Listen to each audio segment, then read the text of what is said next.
This is a video I never thought I'd post, but here I am sharing that this Saturday William eloped. It was certainly the scariest experience we've ever had with him.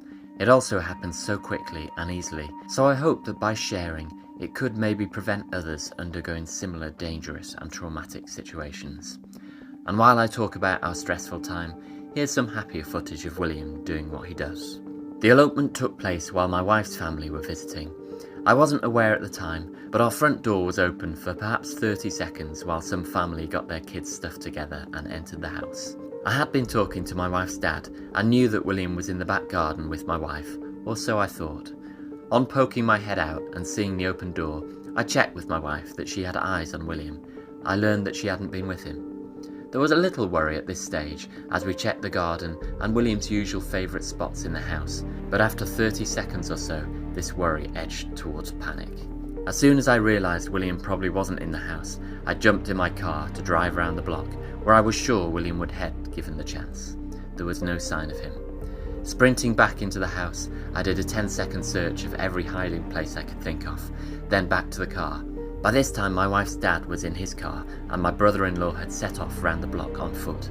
I contemplated dialing 999, but firstly decided to head to a couple of places just outside our estate that I know William likes.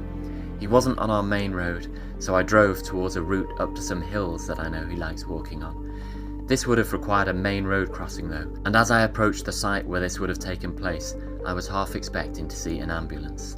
There was nothing there. I pulled up and began running up along our familiar route. I got a fair way, and it seemed unlikely that William would have made it further in the elapsed time. Just as I was slowing down, I got a call from my wife. William had been found safe. Her dad had found him in a driveway on our estate, stimming next to a car bonnet. He apparently didn't fancy a car trip home, so my brother-in-law took his hand and led him back on foot. A few minutes later, I returned to a happy and carefree boy in the garden, and one of my nephews immediately wanting to share a new game on his tablet with me. With the help of some kind neighbours' doorbell footage, we later learned that William had run around our block just as I had guessed. However, he had then disappeared down a little cul-de-sac as I was driving around to look for him. He was then recorded continuing his journey by sprinting down the middle of the road, shortly before my father-in-law found him.